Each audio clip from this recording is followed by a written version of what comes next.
Vamos a dar inicio al último módulo de este maravilloso congreso, no sin antes agradecer a cada uno de ustedes por su participación y por la aceptación que ha tenido el mismo. Me es imposible iniciar un módulo de ginecología sin acordarme de mis grandes maestros, aprovechando que estamos ya puros de la zona 1. Cuando inicié la ginecología en mi residencia, llegué al hospital infantil, al hospital de la mujer aquí, y encontré un anestesiólogo con una amabilidad y un trato tan especial hacia la paciente embarazada que dije yo, wow. Y ahora que yo me dedico, pues el 90% de mis pacientes son ginecológicas, veo que cada vez es más difícil tratar a una paciente así porque es una paciente tan especial, tan delicada y que siempre entra hoy con familiar, ¿no? Entonces quiero agradecer, y yo estoy segura que varios de los que fuimos formadores que se dedicó por años a formar anestesiólogos del Hospital General, al doctor Ferreira Ramírez Héctor Gerardo. Gracias, doctor. Bienvenido. Bueno, el día de hoy vamos a iniciar el módulo con la doctora Patricia Guadalupe Sánchez Agramón, con el tema manejo de la atonía uterina. La doctora es licenciada en medicina egresada de la Universidad Autónoma de Sinaloa, especialidad de anestesiología en el Centro Médico Nacional del Noroeste, actualmente laborando como médico anestesiólogo en el Hospital General número 14 de Hermosillo, Sonora, y en la práctica diaria de la medicina privada. Adelante, doctora.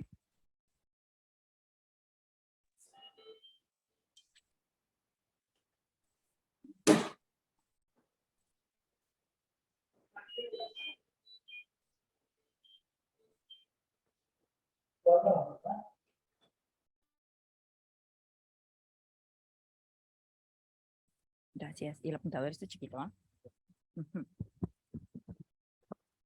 Buen día. Muchas gracias por la invitación. Veamos.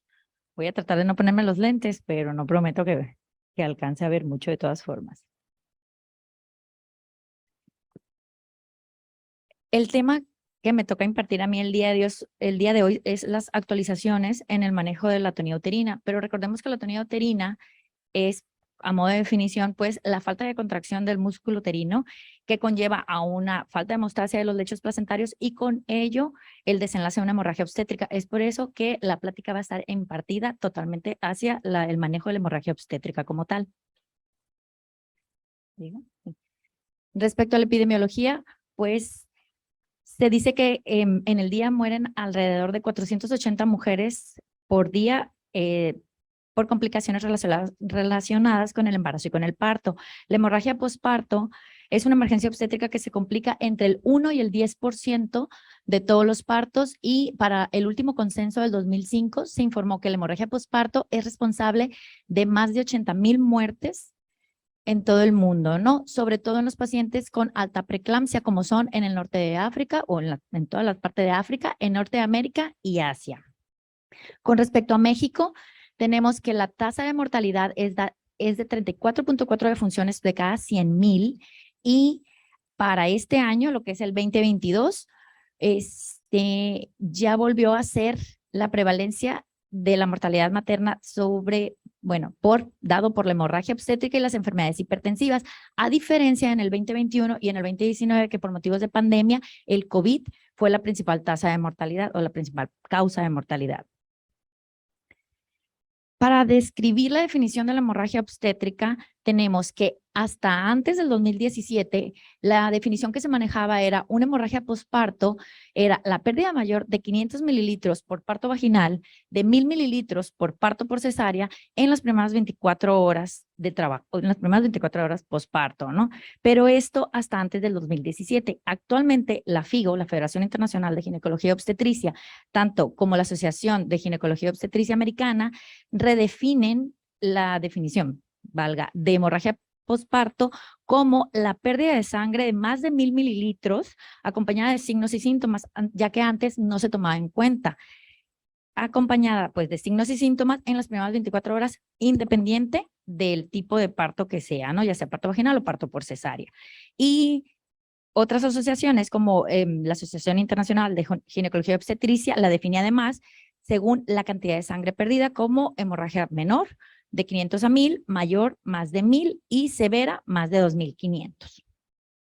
Para ver la etiología o las causas de la hemorragia posparto, pues se nos pide que nos basemos en las 4T, no estas 4T, no las de viejito, sino que lo dividamos según el tono para la falta del mismo, que es la tonioterina, como principales factores de riesgo, los pacientes que tienen un trabajo de parto prolongado, que tienen oxitocina constante, porque recordemos que causa una desensibilización de los receptores de oxitocina, embarazos complicados con enfermedades como la coriomiolitis, una alta paridad, pacientes que manejamos con anestesia general, pacientes que tienen una sobredistensión uterina, principalmente como pacientes con embarazos múltiples, polidramnios o macrosomías fetales.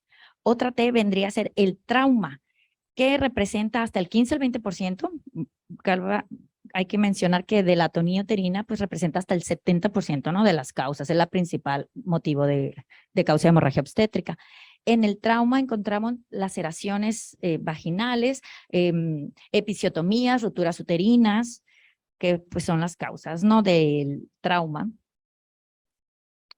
Tejidos o los restos placentarios representan hasta un 3.5% y los factores de la trombina o las coagulopatías, como pueden ser tanto hereditarias como adquiridas. Dentro de las hereditarias vamos a encontrar enfermedades como enfermedad de Bourne-Willebrand, púrpuras trombocitopénicas y hemofilias. Y de las adquiridas, pues los pacientes que toman anticoagulantes o pacientes que pueden llegar a desarrollar una CID posterior a una sepsis, a una preeclampsia severa, una embolización de líquido amniótico.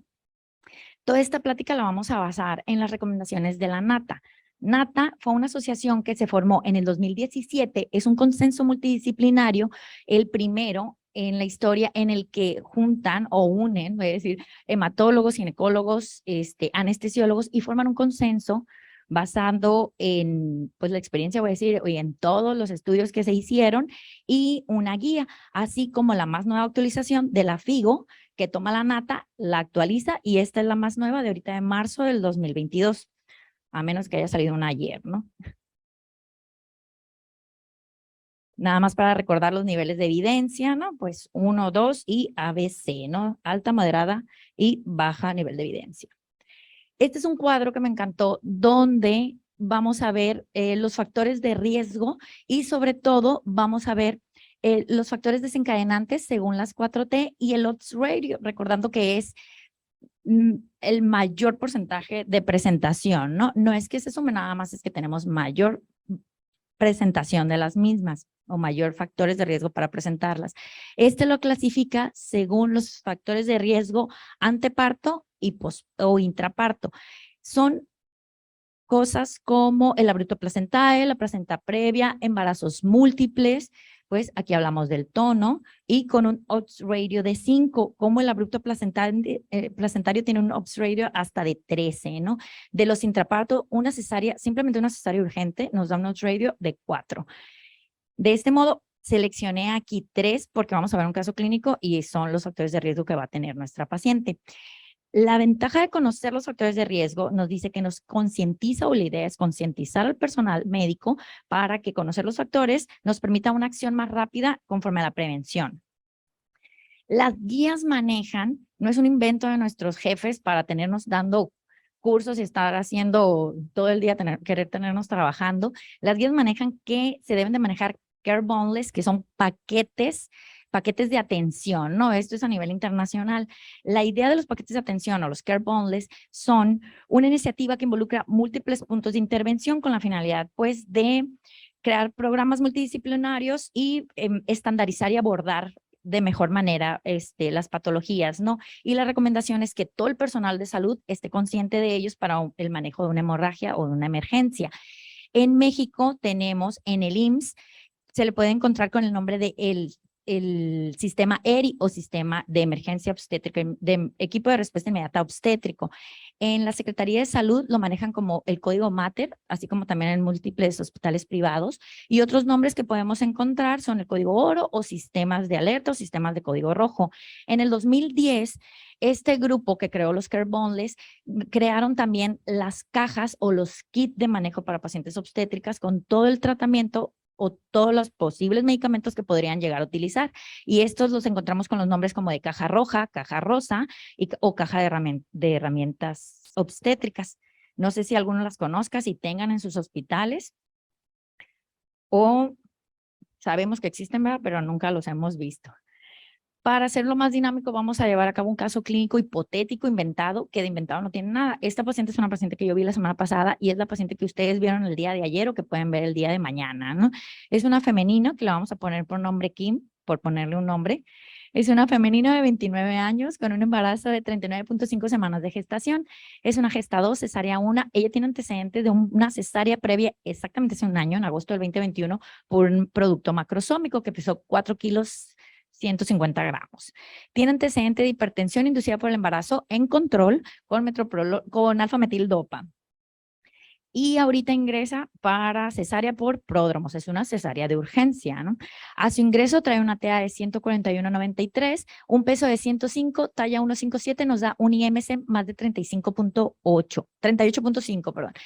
En alguna ocasión alguien me dijo, ay, qué mucho. Le digo yo, esta paciente es real, o sea, esta paciente la tuve yo ayer y la tenemos todos los días y ni siquiera ocupas usar el equipo obeso, o sea, es de las pacientes de todos los días de nosotros aquí en Sonora, ¿no? Con lo mucho que nos gustan las tortillas de harina, no las estoy juzgando. A ella se le brindó una anestesia, un bloqueo tipo neuroaxial, tipo subaracnoideo, catéter inerte, se llevó a cabo la cirugía sin mayores complicaciones y posterior al alumbramiento se le hizo una profilaxis con oxitocina 10 unidades. Embolo lento. 5 minutos después, los obstetras refieren que perdió tono el útero, por lo que se pasa o se procede a la administración de carbetocina 100 microgramos. El útero de nuevo agarra tono, se contrae y empiezan el cierre. Preguntas. ¿Qué factores de riesgo tiene nuestra paciente? Son los factores de riesgo que señalé previamente. Es una paciente de una cesárea de urgencia, es una paciente hipertensa o con una preeclampsia, con una presión inducida, hipertensión inducida en el embarazo, obesa. No dije el peso del paciente, pero también podemos decir que era macrosómico, lo inventamos, ¿no? Que era macrosómico, entonces ya tenemos todavía más factores de riesgo, ¿no? En ella, ¿se puede usar oxitocina? Bueno, no en ella precisamente, sino en todas las pacientes. ¿Se puede usar oxitocina en todas las pacientes? ¿Es más seguro administrarlo en bolo o en infusión? Otra pregunta, ¿qué evidencias hay respecto a los uterotónicos? ¿Cuál es el orden de administración de los uterotónicos según las guías? ¿Y qué pasa si administramos múltiples uterotónicos, como en este caso que se usó oxi, que después pasamos a la carbetocina? Ya como otra pregunta aparte que no la puse, ¿ustedes hubieran usado carbe de inicio o hubieran usado oxi, no? Muy válido cualquiera que sea su respuesta, porque vamos a ver rápidamente, nada más para recordarlo, todos los medicamentos que tenemos. La oxitocina, no me voy a indagar mucho en que si se produce y se libera acá, eso ya lo sabemos, pero os quiero recordar que actúa a través de los receptores de oxitocina acoplados a proteínas G, que lo que causan es una liberación del calcio de las reservas intracelulares y por tanto, pues aumenta la amplitud y la frecuencia de las contracciones uterinas. Además, causa dilatación cervical y reflejo de eyección de la leche materna. La oxitocina hasta la fecha, tanto en las guías del 2017 como en la actualización de la FIGO del 2022, sigue siendo la primera línea con un nivel de evidencia altísimo, 1A, para la prevención de la hemorragia postparto. La única inconveniente o el mayor inconveniente de la oxitocina es que es termolábil, necesita una red de frío de 2 a 8 gramos, de 2 a 8 grados centígrados. ¿Cuántas veces no nos encontramos la oxitocina en el cajón a una temperatura de 20 grados? Si bien nos va que esté 20 grados porque está frío el quirófano, ¿no? Normalmente está hasta todavía más. Entonces pierde sus efectos o tiene efectos deleterios. La oxitocina se puede utilizar IV o intramuscular y la dosis pues va a variar. Aquí tengo un error de dedo, debería ser 3, desde 3 microgramos hasta 40 microgramos.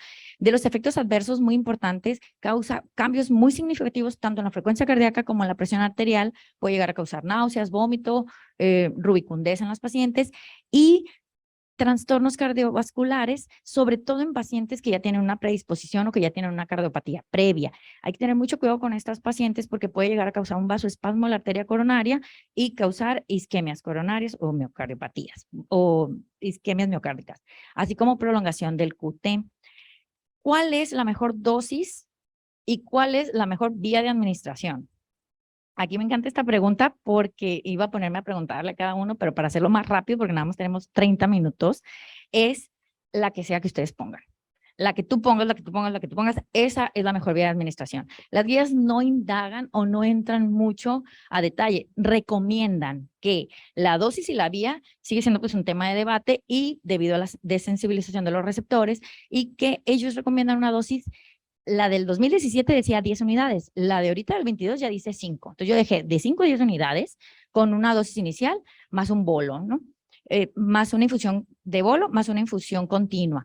Pero si tú lo utilizas solo la pura dosis inicial está bien, si utilizas la pura infusión continua está bien, y si utilizas la regla de 3 que salió esta en el 2015 por el doctor Covachera, causó un poco de polémica en su momento por las mínimas cantidades de dosis que tiene, pero se vio que no hubo ninguna diferencia significativa entre administrar la dosis de 3 en 3 con la infusión continua. Ellos lo que hicieron fue que administraron una dosis de 3 microgramos, esperaron 3 minutos, valoraron el útero y después, si no había una suficiente contracción, administraron otros 3 microgramos y un segundo bolo, otros 3 microgramos a los 3 minutos, seguido de 3 microgramos en solución en solución de 1 litro para 100 mililitros por hora. Y se vio que también es efectivo. Entonces, en resumen, cualquier modo que tú utilices la oxitocina va a ser de primera línea y está bien utilizado. No quise indagar y no quise entrar en detalles sobre los pacientes que no utilizamos oxitocina o que trabajamos con médicos que realizamos partos humanizados y a veces no utilizamos oxitocina porque dije yo, uno no muerde la mano que le da de comer, ahí la vamos a dejar. Pero cualquiera que usen está bien y las guías recomiendan oxi de 5 a 10, ¿no? Seguido de una infusión. Con respecto a la carbetocina, la ventaja de la carbetocina es que esta sí es termoestable. El mecanismo de acción es igual que la oxitocina a través de los receptores, aumenta la liberación de calcio de las reservas intracelulares y la carbetocina hay que recordar que se formó o se creó especialmente para los pacientes con un nivel socioeconómico muy bajo. La idea de ellos era utilizarlo en pacientes en países como África, en todo el continente africano, donde no tienen o no pueden asegurar la red de frío de la oxitocina. Entonces, y porque no tienen refrigeración, porque no tienen luz, ¿no? Entonces, se creó especialmente para ellos. De los efectos adversos es muy similar como la oxitocina, que puede causar náuseas, vértigo, rubor, fríos e incluso hipotensión. Y se vio en este estudio, en un estudio muy grande que se realizó, el estudio Champions, por el doctor Whitner, en el 2018, ellos compararon la eficacia, voy a decir, de la oxitocina con la carbetocina y lo controvertido de esto es que como no hubo inferioridad respecto a la oxi con la carbeto, o sea, ellos querían decir que la carbetocina había sido mejor, pero como no fue inferior, o sea, fueron similares, las guías dicen, no, sigue siendo la oxi, primera línea, la carbeto, no. E incluso ni siquiera existe en ninguna de las guías la carbetocina como primera línea, ni la mencionan en las guías internacionales hechas para todos los países, incluidos países anglosajones, países primermundistas, tercermundistas, pero que sí recomiendan. Muchos países lo que hicieron fue en sus guías locales, en sus guías nacionales, voy a decir cada uno, ellos sí la ingresan. Por ejemplo, Canadá ya la tiene como primera línea en su guía canadiense de ginecología y obstetricia, primera línea junto con la oxitocina, así como países como Alemania, Austria o Suiza. Aquí les pregunto yo, dijera su expresidente, ¿somos un país primermundista? O sea, contamos con ella en algunas ocasiones y sobre todo tenemos factores de riesgo, muchos factores de riesgo con un odds ratio altísimo y contamos con ella. ¿Podemos utilizarla? Yo me di el lujo de decir sí. Y yo se la pongo y si acaba de llegar el presupuesto en el IMSS y es abril y contamos con ella, pues la vamos a poner de primera línea, ¿por qué no? Para hablar de los alcaloides derivados del centeno o los alcaloides del ergot, solo voy a mencionar nada más la ergometrina y la metilergometrina, pues su mecanismo de acción es que causa un antagonismo a los receptores alfa, aumentan a través de las proteínas G, aumentan el calcio intracelular y causan también una vasoconstricción periférica muy marcada y una contractibilidad del músculo cardíaco. Es por esto que causan una hipertensión y está contraindicado en las pacientes con hipertensión. Esta nada más se utiliza vía intramuscular porque se ha visto que es más seguro utilizarlo vía intramuscular y la dosis va de 0.2 miligramos cada media hora hasta un máximo de 1 gramo. De los derivados del ergot, Hay una historia que me llamó mucho la atención ahora que estaba investigando para esta presentación, que se conoce desde la época de la Edad Media, incluso en los años 1400 se vio una epidemia muy marcada que le llamaban el fuego de San Antonio, o porque era a donde llevaban, a los hospitales de San Antonio era donde llevaban los pacientes, voy a decir que presentaban este cuadro clínico que era caracterizado principalmente por convulsiones, temblores, rigidez generalizada, incluso alucinaciones principalmente, y causaba sangrado y abortos en los pacientes. Esto se vio que incluso hubo un aumento, otra pico, otra mini pandemia, voy a decir, en las ciudades de Massachusetts, en Salem, y pensaban que eran brujas, ¿no? Entonces ahora cada que administre yo la ergonovina me voy a acordar de las brujas de Salem y espero que ustedes también. De las prostaglandinas, nada más por mencionar, el misoprostol, tenemos otros análogos como el carboprost, no sé si lo manejan aquí en México, la verdad yo no lo encontré en ninguna parte, son análogos de las prostaglandinas E1 y actúan sobre los receptores específicos causando una contractura de la musculatura uterina a través del aumento del calcio. Estos son de primera línea cuando no se cuenta con oxitocina o con cualquier otro medicamento parenteral, ¿no? Sobre todo en los países que a lo mejor no tienen una vía periférica o que no están canalizados o no tienen más que, no sé, parteras o algo, la utilización es de primera línea para el misoprostol, porque tiene muchas vías de administración que lo hacen, pues voy a decir, muy fácil o muy alcanzable, oral, sublingual, vaginal e incluso rectal. La dosis va a variar si es para prevención o para tratamiento desde 400 hasta 800 miligramos. Nada más recordando, pues de los efectos adversos nos puede dar un aumento en la temperatura, ¿no? Puede causar fiebre. A forma de resumen rápidamente, las recomendaciones para la prevención de la hemorragia va a ser el uso de uterotónicos en la tercera etapa del trabajo de parto, con un nivel de evidencia 1A, oxitocina como primera línea. Ya le agregué yo también. No, carbeto lo pongo hasta el tratamiento. Ya. Oxitocina como primera línea, y si no tenemos oxitocina, entonces ergonovina, si no es un paciente hipertensa, o carbetocina. Las combinaciones de ambas se pueden utilizar, lo único nada más que nos recomienda es que estemos al pendiente de los efectos adversos, porque va a tener más efectos deleterios en la paciente mientras más medicamentos utilicemos. Y la dosis inicial de la oxitocina, pues ellos dicen siempre debe de ir seguida de una dosis de mantenimiento por un mínimo de 2 horas. Si en 2 horas está bien contraído, ya se puede retirar la dosis de mantenimiento.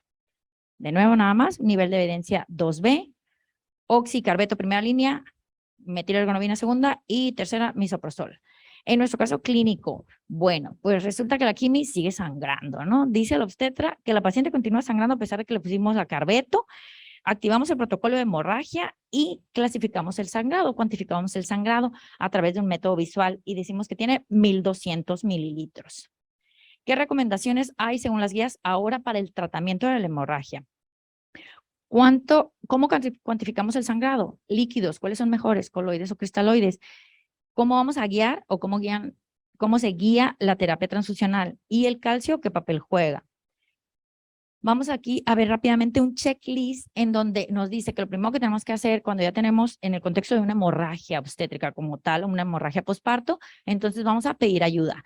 Pedir ayuda a ginecólogo, a anestesiólogos, incluso si se necesitara terapia, avisar a terapia intensiva, porque cuántas veces no nos pasa que no nos pidieron una analgesia y nosotros no sabemos que una paciente está pariendo y de repente empieza a sangrar y no nos avisan hasta que la paciente ya perdió el conocimiento. O llegas y ves y está como Santo Cristo, ¿no? Parece que mataron a alguien, destazaron a alguien, ¿no? Un sangrero. Entonces, aquí la recomendación con un alto nivel de evidencia, con 1B, es involucrar al personal del anestesiólogo. Recuerden que esta guía no solo es para nosotros anestesios, es también para gineco y para todo el personal de salud. Entonces, que nos involucren para que sepamos que hay un trabajo de parto y que hay una paciente con una hemorragia posparto, incluso antes de que haya una inestabilidad hemodinámica. Para la cuantificación del sangrado, la recomendación es utilizar, aparte del sangrado, los signos y síntomas, o sea, va a ir de la mano, ¿no? Y podemos utilizar la estimulación visual. Se ve que en esta se ha visto que hasta se subestima hasta un 33%, o sea, decimos que es más hasta en un 33%, o depende del humor en el que lleguemos, porque hay veces que es mi compadre, pues ves menos, y a veces que me cae gordo y ando de malas y es más. Otro de los métodos que podemos utilizar es el método gravimétrico, que es el pesarlas. Es lo ideal, voy a decir, o es lo que más recomiendan, pesar las gasas, pesar las compresas con un peso previo, ya una valoración del peso previo, pero pues está a veces un poquito más difícil porque no tenemos una pesa en quirófano o no nos las van a pesar no nos las van a prestar los pediatras. Entonces, una de las más nuevas o lo más modernas es esta aplicación. No se puede dar clic en la imagen. Es una aplicación en la que se descarga en el celular. Ahorita nada más está para iOS, que es para iPhone. Te mandan un código de barra, la descargas en el celular, la tablet o en la computadora, en el que le presentas tú las gasas o las compresas a un monitor o a la cámara y te dice a través de la colorimetría la cantidad de masa de hemoglobina que contiene absorbido, ya sea la gasa, la compresa o lo que haya sido, ¿no? Está, voy a decir, muy moderno, muy moderno. Nosotros tenemos residentes para que hagan esas cosas igual de eficientes. No se abre. Ay, qué lástima. Está muy bonito. De hecho, esta es la página, si la quieren ver. Pregunté el precio y no me contestaron. Yo creo que dijeron con un IP de México, no les vamos a contestar. No supe. Bueno, ahora vamos a ver la prevención del choque. Según las guías, debemos de iniciar rápidamente con la monitorización y nos recomienda una monitorización no invasiva, ¿no? Es un nivel de evidencia 1C. No necesitamos llegar invadiendo a nuestra paciente, nada más con que midamos la frecuencia cardíaca, la TA, la saturación. Ya con eso nos vamos a dar una idea y nos recomiendan utilizar el índice de choque. Tiene una sensibilidad de 75% y una especificidad de 86%. Es una relación de la frecuencia cardíaca sobre la TA sistólica en donde nos habla de una inestabilidad hemodinámica ya cuando tenemos un valor arriba de 0.9. O sea, ya estamos hablando de choque arriba de 0.9. Es un sistema muy sencillo, pero la recomendación que ellos nos dan es que recordemos que por la fisiopatología de la mujer embarazada, la hemodilución relativa y el aumento del gasto cardíaco inherentes por el embarazo, ocurre una pérdida de sangre en donde no es tan identificable la caída de la hemoglobina hasta cuando ya es muy tarde.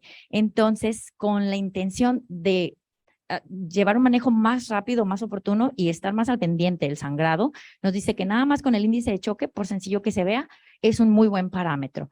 Y nos recomiendan además la regla de 30, que es una pérdida de hematocrito, una pérdida de sangre del 30%, que se refleja con el hematocrito del 30%, un aumento de 30 milímetros de mercurio de la TA sistólica y un aumento de la frecuencia cardíaca de 30 latidos por minuto. Ya nos habla entonces también de lo que viene a ser un choque grado 1. Nos sugieren ellos una reanimación hipotensiva permisiva. Esto es un tanto controvertido, de hecho, con un nivel de evidencia 2C. Lo justifican diciendo que si mantenemos una SPA media de 55 a 60 o 65, la guía anterior dice 65, la guía nueva dice 60, o sea, todavía no la bajan todavía más. Ellos lo justifican porque dice que evitamos el pumping the clot, que es tumbar el coágulo.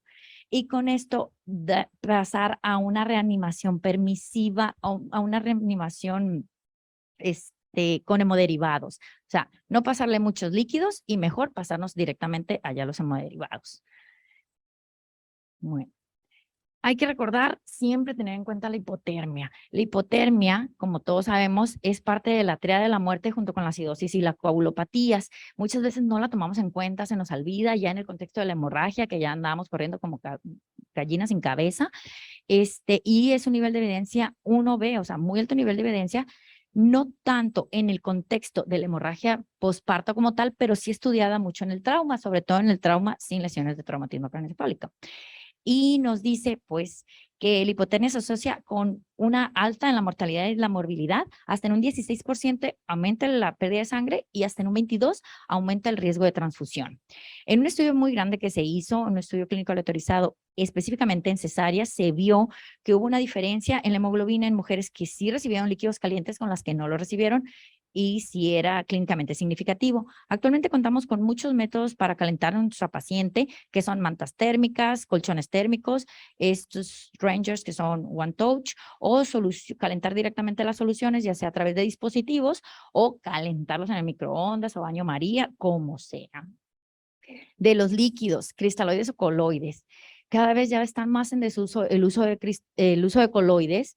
Estamos optando más por los cristaloides y esto se ha visto que a pesar de que los coloides causan menos edema, sí causan más edema del glucocáliz y por ende voy a decir, efectos más deleterios, tanto edema cardiovascular, edema de pulmón, incluso puede aumentar tanto las asas intestinales que puede causar un edema cuando administramos mucho líquido, ¿no? Que podemos causar un edema, un síndrome compartimental y una falla renal, ¿no? Por ende.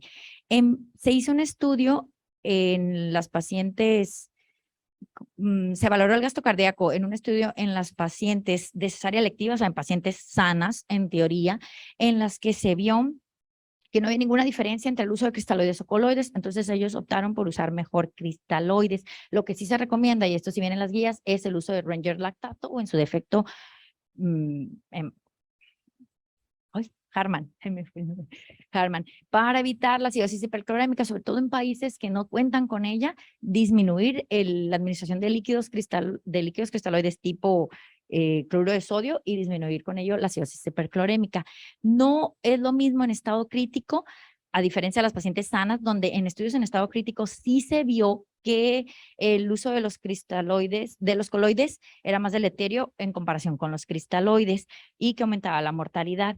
Esto también porque causaba una disminución del fibrinógeno. Recordemos pues que el fibrinógeno, la disminución del mismo puede causar coagulopatías dilucionales.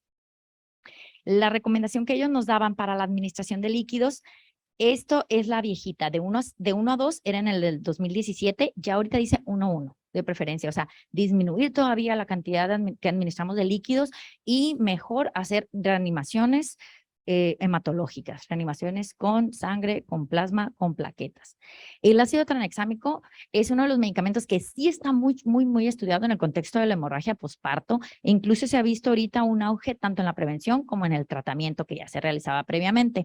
El efecto, pues lo causan, su mecanismo de acción es un efecto antifibrinolítico, ya que causan una inhibición de la fibrinolisis, estabilizando así el coágulo, reduciendo el sangrado y reduciendo las morbilidades y las comorbilidades, ¿no?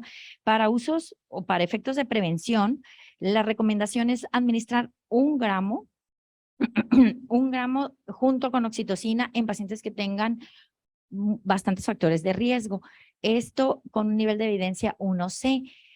Los viales del ácido tranexámico vienen de 5 mililitros, 500 miligramos o de 1 gramo, 10 mililitros. La recomendación es no menos de 1 mililitro por minuto. O sea, vamos a pasar 1 gramo, 10 mililitros o en una infusión para 10 minutos, ¿no? Es la recomendación. Incluso se dice que si es de modo de prevención y tenemos tiempo, si la pasamos en media hora, todavía mejor, pero no en un tiempo menos de 10 minutos.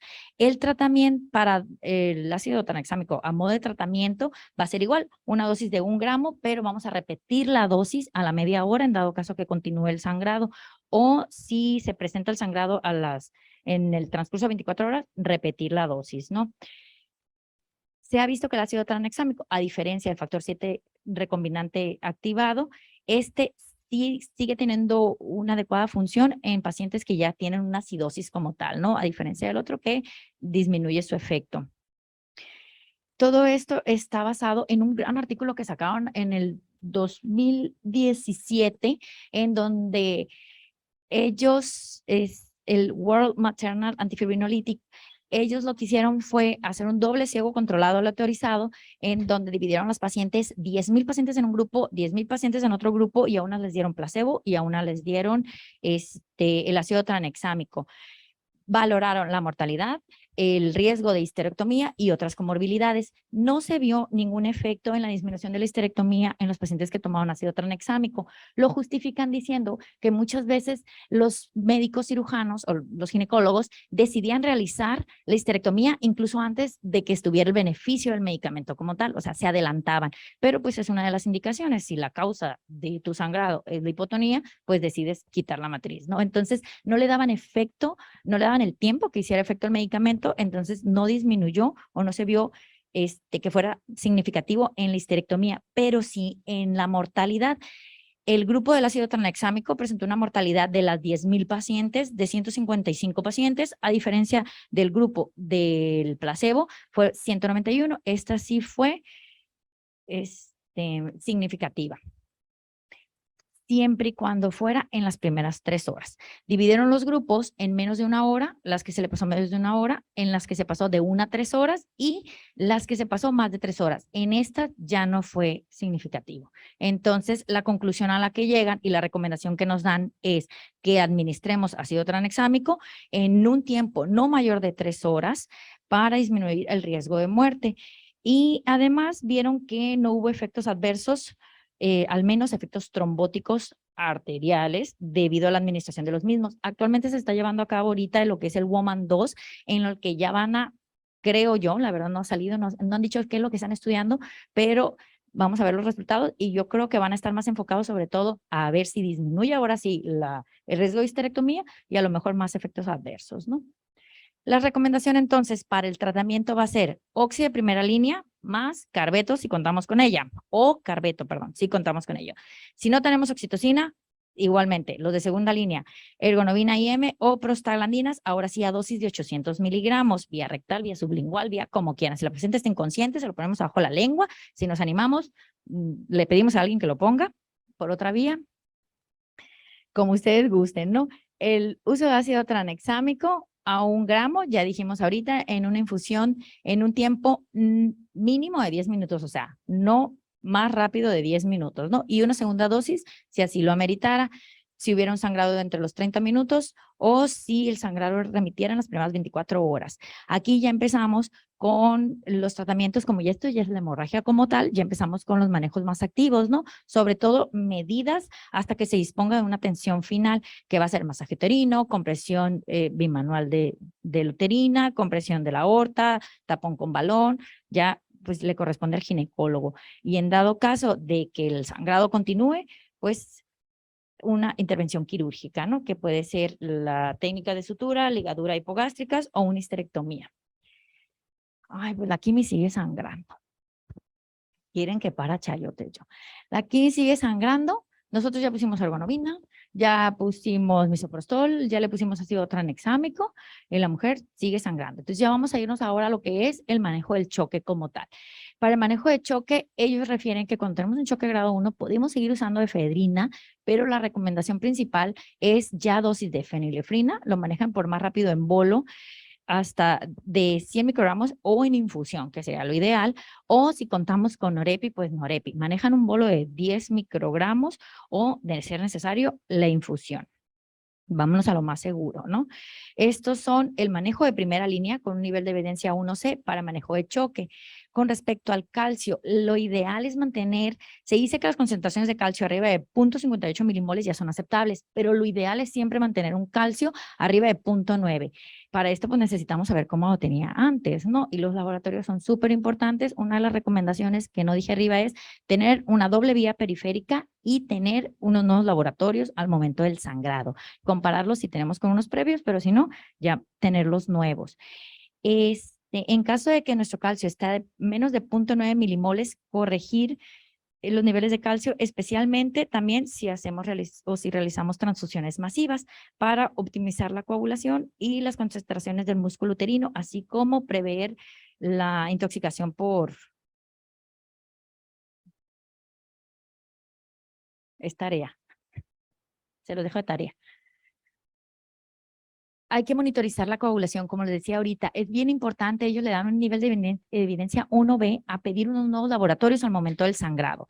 Y si se puede pedir plaquetas, tiempos y pedir fibrinógeno, es lo ideal. No solo la hemoglobina, a lo mejor la hemoglobina ya nosotros ya la diluimos, no es para ver eso, que podemos también tomar una gasometría, es más que nada para ver y estar consciente de la disminución de los tiempos de coagulación y la disminución del fibrinógeno, recordando que el fibrinógeno es uno de los primeros que cae, cae tempranamente y cuando tenemos una dosis menos de 200 miligramos o menos de 2 gramos litro, dependiendo cómo lo manejen en sus hospitales, ya es una recomendación una vez, y ahora sí, reponer fibrinógeno. Se vio en un estudio bien grande que realizaron en el 2015 en el Journal, donde se administró a las pacientes fibrinógeno sin saber los niveles de laboratorio y no se vio ningún beneficio en ello.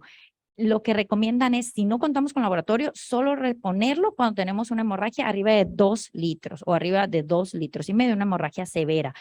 Y si contamos con laboratorios donde nos dicen que ya está depletado, ahora sí corregir.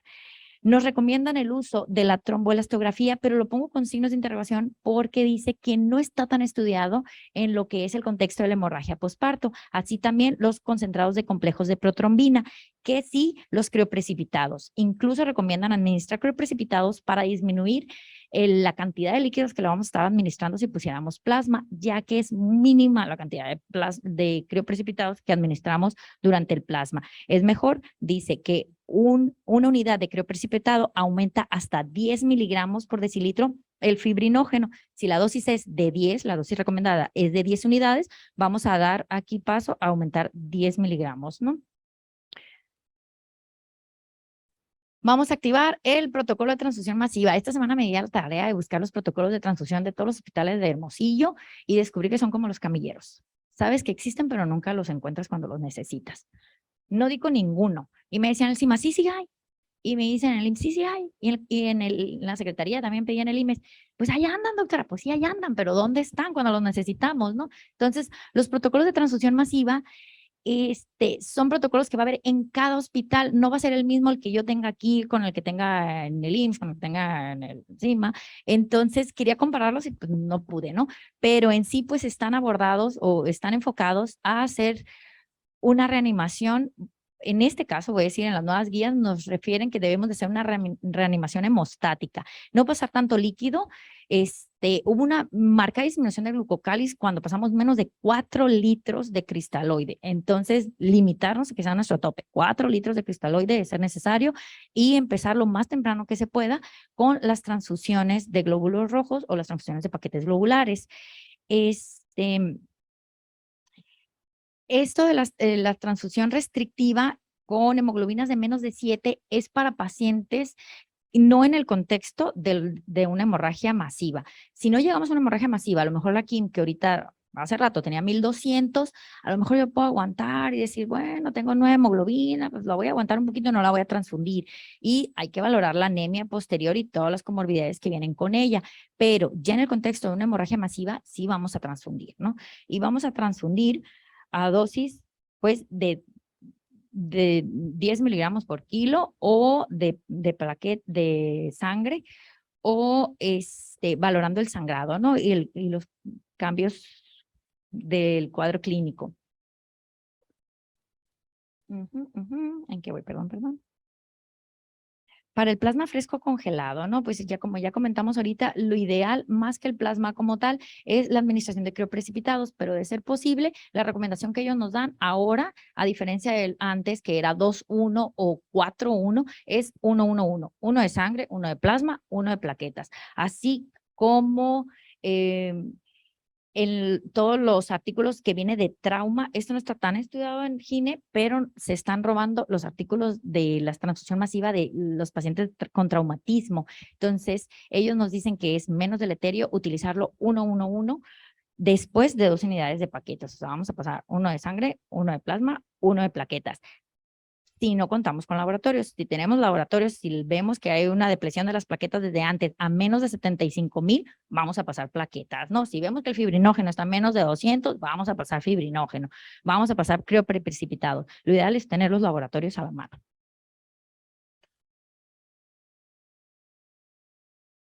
Ya pusimos ácido tranexámico, ya solicitamos laboratorios, ya le pasamos 4 paquetes globulares, 3 plasmas, 3 plaquetas. Esto ya se puede manejar como una transfusión masiva porque ha sido en menos de 3 horas. Dimos manejo de la vía aérea, revisamos y estuvimos al pendiente del gasto urinario que fuera de 0.5 a 1 mililitros por hora y pasamos a la paciente a terapia. Si quieren, le quitaron el útero, hicieron histerectomía, ya ustedes deciden qué fue lo que le pasó, pero somos bien felices y ya se fue alta. Y creo que esta ya es la última de las diapositivas, entonces, sí, les voy a dejar nada más con esta reflexión, ¿no? Que un buen médico trata las enfermedades, un gran médico trata a los pacientes.